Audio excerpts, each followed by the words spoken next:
Well,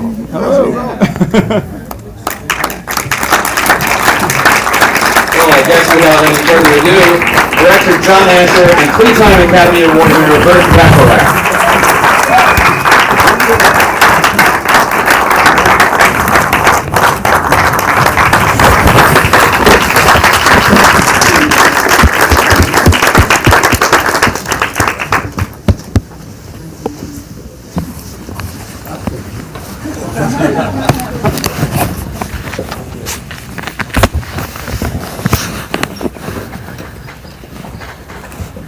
Okay, thank you guys for being with us for this special screening of Poe, which we're all excited to see as soon as we wrap up this Q&A.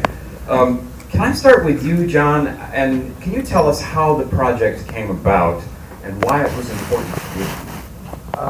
Yeah, in 2005, my son was 2.5 years old and he was diagnosed with autism.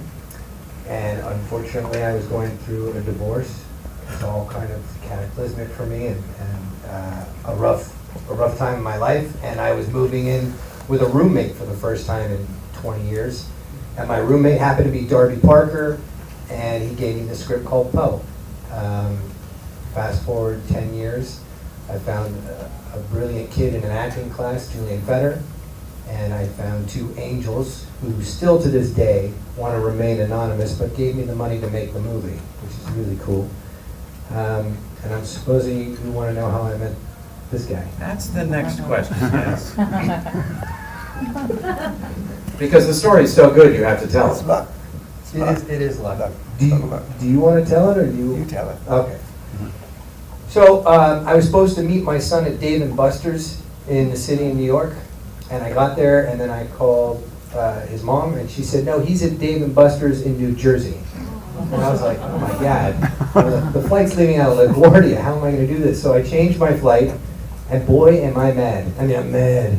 And I got to go, so I go, and I get in Dave & Buster's in New Jersey, and I give him a high five and a hug, and I get on the plane, and I was like, man, I didn't even get to see my son. And then somebody puts their giant coat on top of me on my lap and says, will you put this in the overhead bin for me? I was like, who is this guy? And it was Burt, but I didn't know it was Burt.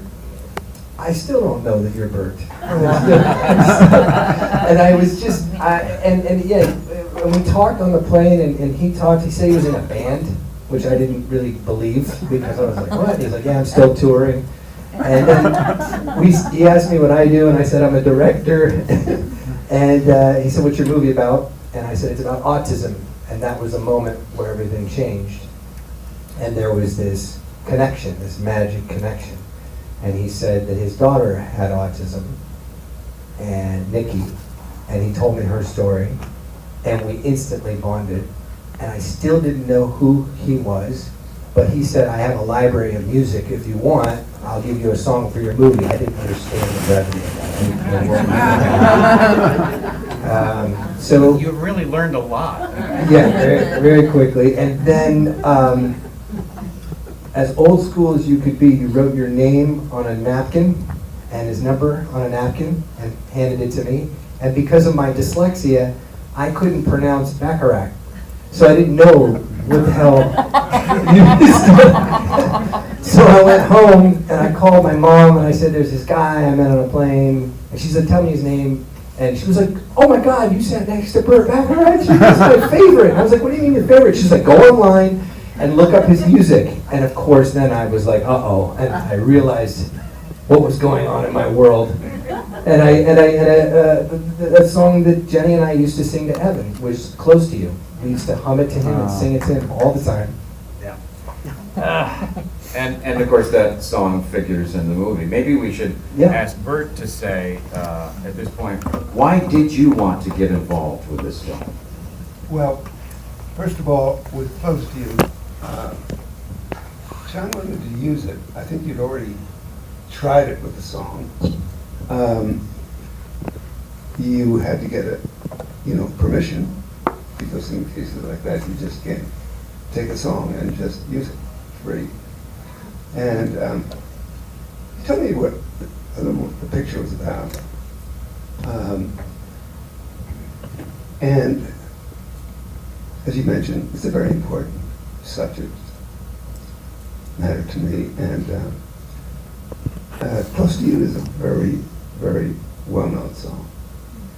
And I did my best to get it for you as inexpensively for you as possible, because the subject matter. Can I tell them what you gave it to me for? I'll say it loud enough. It was $400. Not true. Not true. Now everybody's gonna want a song for I've been banned from ASCAP. I'm pretty sure No, but Angry Birds paid you for it. got it as cheap as I could give it to you, but I wanted you to have it. And also, you showed me the clip with the vocal being used. It was quite beautiful, quite touching. So you got the song. Continue. All right, but at some point you agreed to score the movie too. Can you tell us about that? This is the continuation of it. I'll bring you up to speed on that. So he gave me the song, and then he said, I need to see the movie. So we watched the movie, and he walked out quietly from the theater. I wasn't sure what his take was, but he said it was a beautiful film and just kind of disappeared into the sunset. And the next day he called me and he said, the movie's been sitting in my mind. What if I scored the whole movie for you? And then your journey continued. So you gave me a clip of the film to take to, I think we were playing in New Zealand at the time. And I watched it on the computer in my hotel room in New Zealand. And touched me very, very much. Moved me, so. And sometimes what you do is do things that really make you feel. It's not about money. It's not about rewards. It's about, and also the connection, because you were connected with autism. Billy Mann, who wrote the lyric, brilliant lyric on this song, also has the autism connection. The fact that I've gone through this with Nikki, was married to Angie Dickinson, and I mean, it was a long time ago, so I have to say that nobody knew what autism was then. This could have been one of the first cases.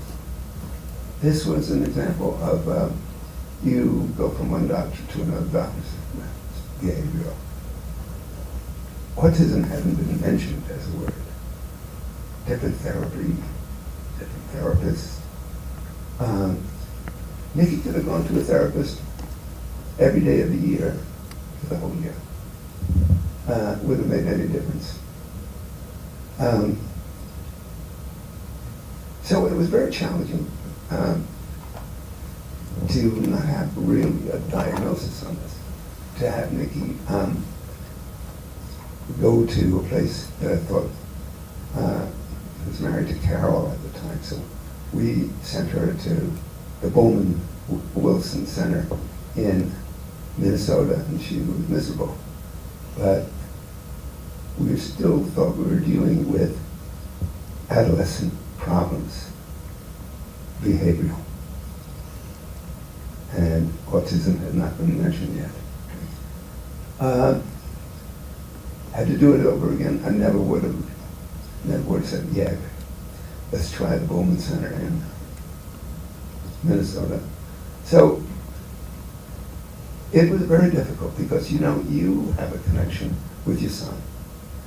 The connection I had with Nikki, I wish it could have been better had I understood what it was and what she was dealing with. If somebody had told me. Otherwise, it was like very difficult times to be with her. So, listen, I love this kid.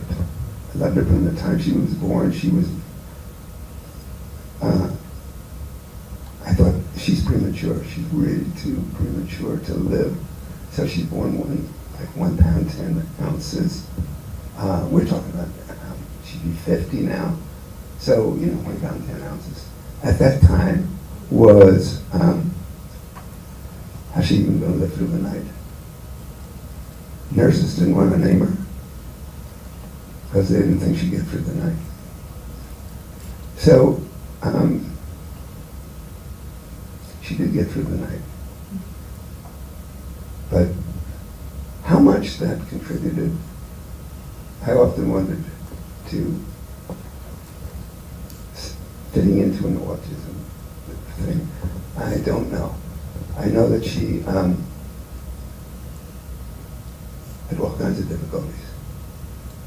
I mean, nobody was living 1 pound, 10 ounces. Yeah. But she did. She had to survive. And the fact that she did survive and then wound up killing herself, so because of being that miserable. So when you talked to me about the film, and I watched it in New Zealand, and I said, yeah, it's not so driven, my instinct to want to write this. I love the film, so I'm getting to love the film, I'm getting to love the character, and I'm thinking, yeah, I could score this with love, and not, so it's like, I'm scoring this for you, Nikki, because that would be dishonest, actually, because we didn't have the connection. Had I known what was wrong with her, we would have had something going in form of connection. So, I think I called you from New Zealand, and I said, yeah, I'll do it. And you had limited time, limited budget, everything, But you had Capitol Studios reserved for 2 days. Take it from there. Oh, sure. Oh, yeah, let's talk about this. So you use Capitol, which is great. Much of the score is actually solo piano, is that right? Yes. And why do you think that choice was right for the movie, and is that you playing? Want some water? No, I like the mic. All right, take some water. You don't drink my water. All right. Oh, yeah, don't drink his water. Well, there's something very interesting about a singular instrument as a singular voice. It's very honest, it's very revealing. It can say so much. You're not going to have a big orchestra. Are you going to have a string quartet? No. That wouldn't get it. A string quartet wouldn't get it the way the singularity of a piano, just single notes. I think the opening theme is just with the right hand, single notes for 8 bars. No harmonies underneath. So that was, for economics and every other reason, artistically, it felt right. And you do add strings, I think, a little later in the film, do you? Did. Yeah. Did, and it started to build then when I sent the song to Cheryl Crow, and Cheryl loved the song. Had also had a connection with autism, her family, but close friends of hers. So Cheryl said, I'll do it. So, yeah, I made the track here. We sent it to Cheryl. We did her vocal on the phone. I was in Oregon. My son was graduating, and I was talking her engineer through and doing fixes, and she just did this great vocal. Talk a little bit about the song. Is the song based on a theme from the score, or is it a separate entity? This is absolutely based on an entity right from the score. It's cloth. It's material. Comes from the score. Okay. Yeah. And tell us about the lyricist. Is this someone that you've worked with before? Never worked with Billy Mann before. I wish I had. I hope I do in the future, because this man is just a great, great guy. And the lyric that he delivered on this, because there wasn't much to change musically. There wasn't much accommodation I had to do, change this note or change that note to accommodate Billy. Just give him the melody and let him work with it. Did the music come easily to you? I know that you're kind of famous for agonizing over every note, and I sort of wonder how long it took you, or if it came easily. I didn't have a lot of time on this one. Yes, they had the studio booked. Did it come easily? There's something that happens, you know, if I'm sitting at the piano and I'm just writing, or for somebody to record a song. But in this case, I'm watching this film, and what I'm seeing is translating into something that I can feel musically. So, in a way, it's one of the easiest things. I mean, you compare it to Alfie. Alfie took 3 weeks to write. Song. Yeah. But once I settled on this melody and knew it was, first of all, and most important, it must, whether you're going to get Sheryl Crow, you're going to get somebody that nobody's ever heard of singing a song. It's not about that. It's about being honest to the movie, having the song be honest to the film. So I've always felt that way. Everything I've done that much film. Although you've done some pretty famous ones, won a couple of Oscars for Butch Cassidy, another one for Arthur, but this one seems to have come perhaps a little more easily than the others. Well, yes, because I'm starting kind of naked, kind of exposed, and that is you playing, right? that is me playing. Yeah, that is me playing, and not the player that I was 25 years ago, but Let me tell you, I've heard the score. It sounds great. oh, thank you. Anyway, just to say I am very proud of being connected to this film. And I think there is maybe this kind of underlying thing. I feel it like a wave, because it's more of a consciousness. When I compare it to how it was when Nicky was born, autism was nothing anybody ever heard of.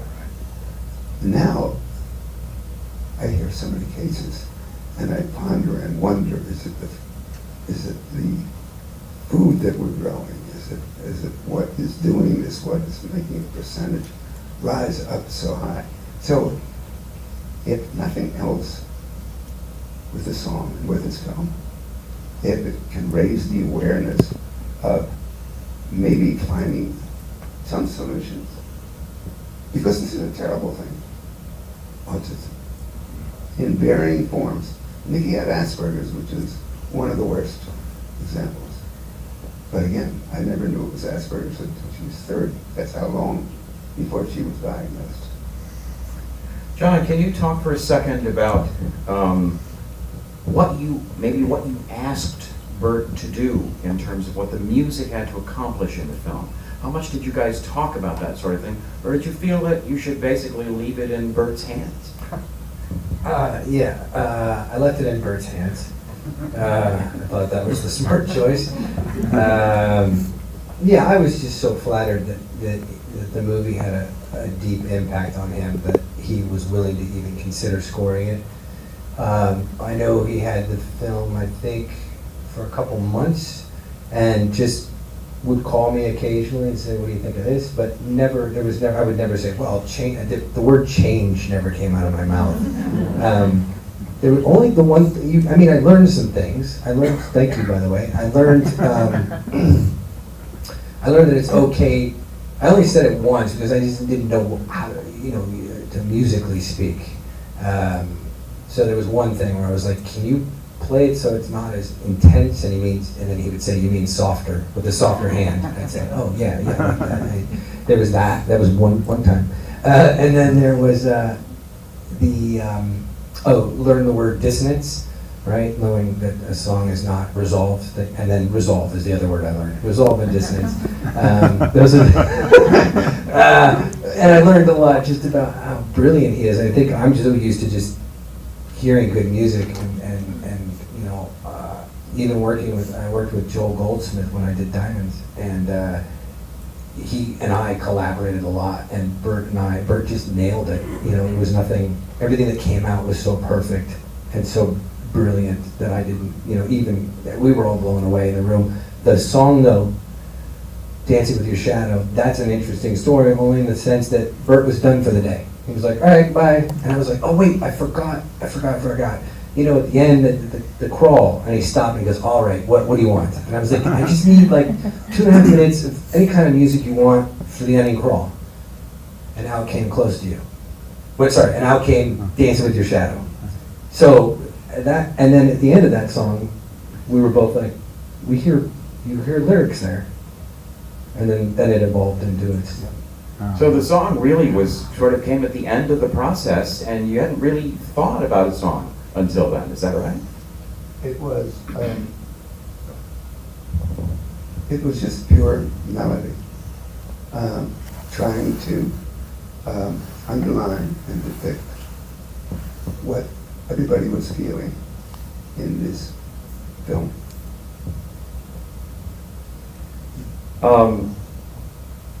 Can you say, John, what you think Burt's score has added to this film, or what it's done to enhance it? Yeah, it added heart. It added feeling. It added dimensions that weren't there before. That if I wasn't visually capturing those dimensions, and I feel like music does this a lot, but more in particular Burt's score for this film, and you'll see, there are moments that I wanted to put an exclamation mark on, and he was able to, I think, create the verbs for the movie, you know? Create the actions for the movie, the feeling, the drive. He created a drive and a subtlety and just an overall tonality for the movie that's just, it's so beautiful. You can't, it just creeps in and it holds on to you, it won't let go. Did you guys talk about exactly where you wanted music to hit and what it wanted to say, or again, did you leave that to Burt? Yeah, no, we did, because there was a time crunch. So he had me send him a version of the film, and I just put little markers on the screen where I wanted the music to stop and where I wanted it to start and where I wanted it to end. And then on a few of those, it was funny, there was one scene that you guys will see that is a moment of drama, let's just put it that way. There's a lot of drama moments in this movie, but this is one in particular where the kid might potentially get hurt. I don't want to give anything away. And I remember telling Burt, I was like, you know, it'd be cool, we need something here. And he stood up, he was like, absolutely not, you don't need anything here. And he was right, you know, but... Sometimes the composer knows best. Yes, yeah, for sure. Burt, you want to chime in on that? It was always helpful that you get some markings on the script or on the film or that you're working with, where it wants to start, where it wants to end, and maybe 35% of the time you'll use it, or I'll use it, because music has its own kind of history being formed and its own evolution and how far you want to take it. And once you've written a certain theme for a certain situation, maybe it doesn't want to end where it was marked on the film. You want to end it differently, in a different place, and maybe help the scene by doing it that way.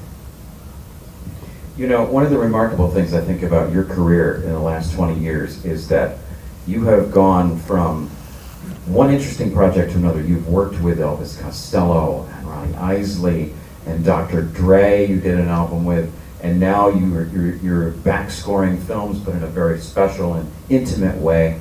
What is it about these projects? Are you constantly trying to stretch as an artist? I think start the day, if I could start each day, by just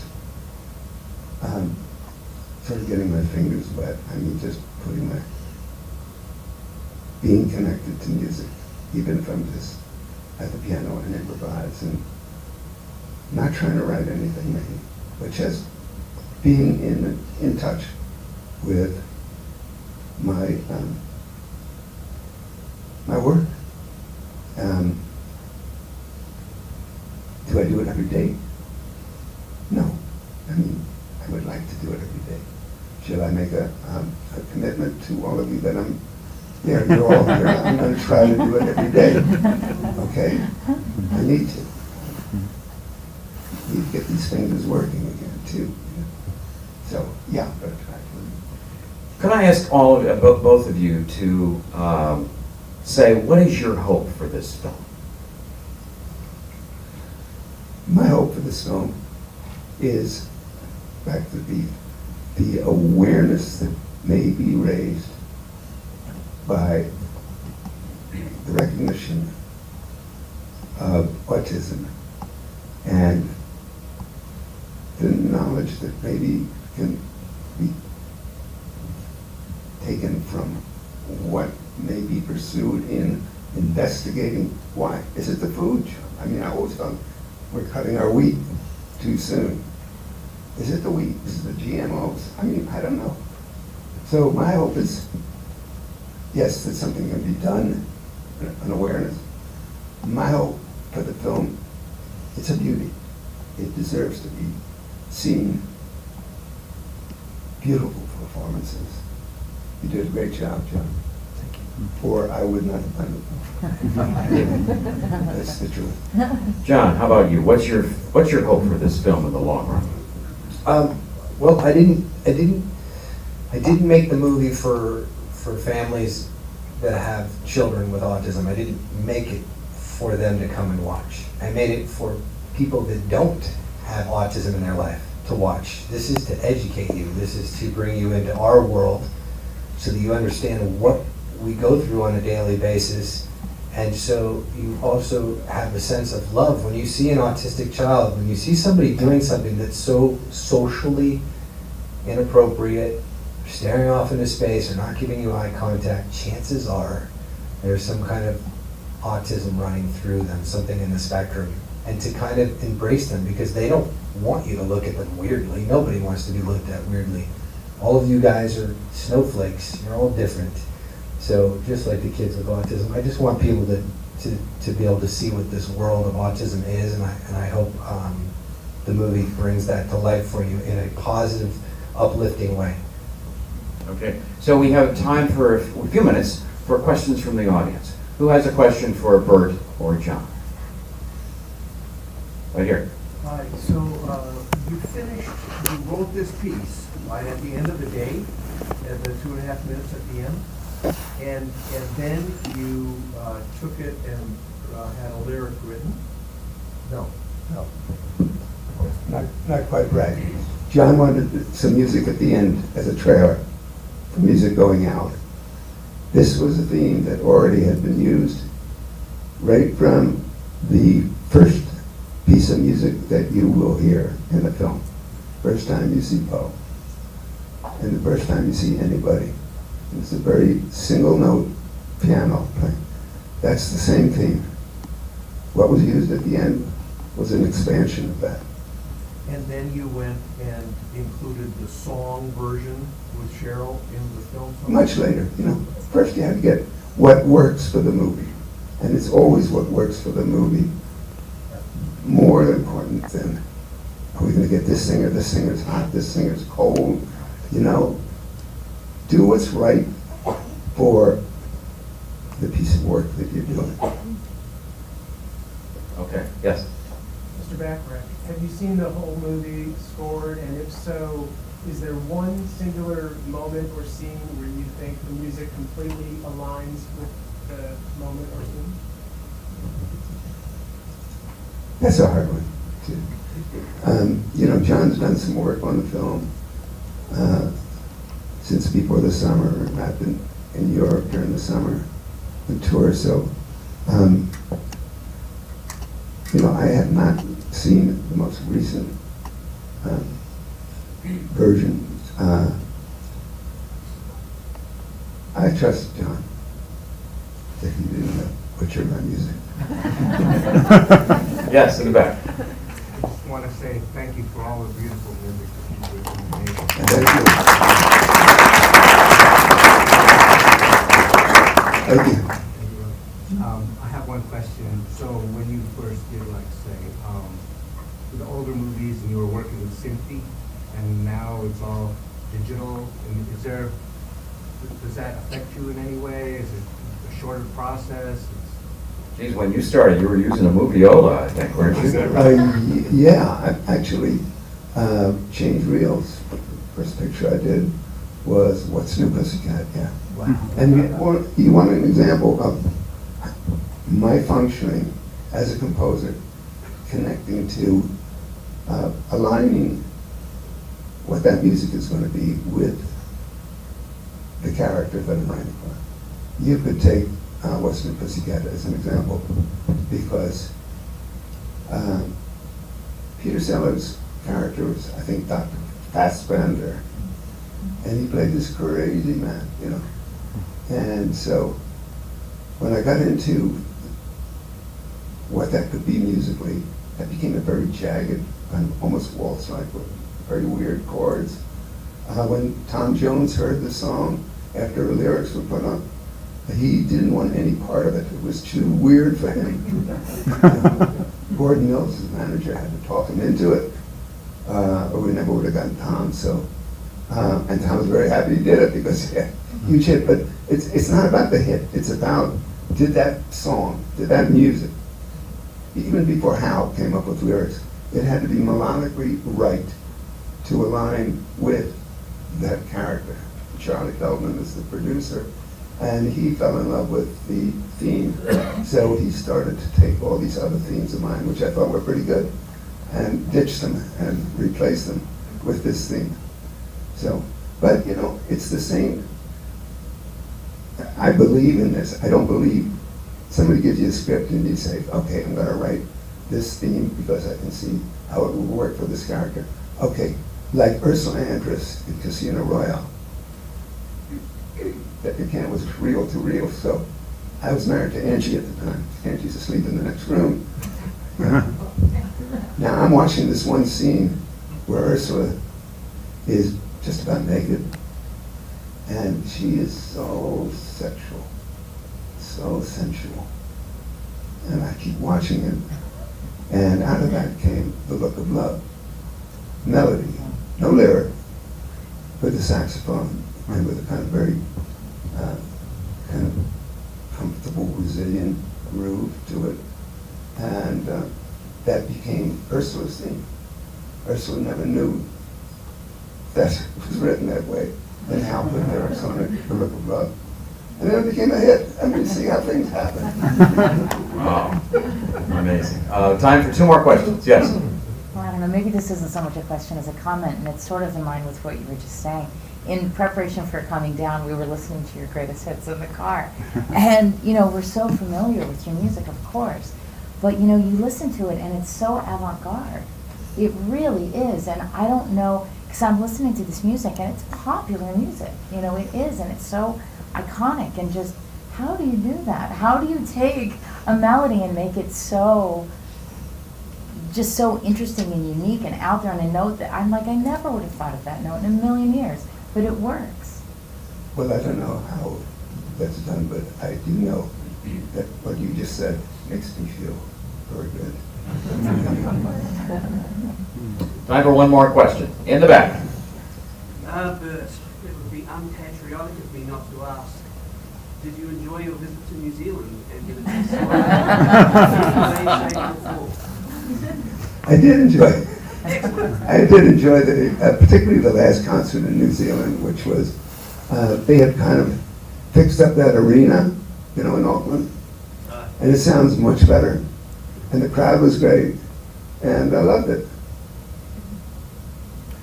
Well, you're about to see Poe, which I hope you enjoy, but will you please take a moment and help me thank John Asher and Burt Bacharach.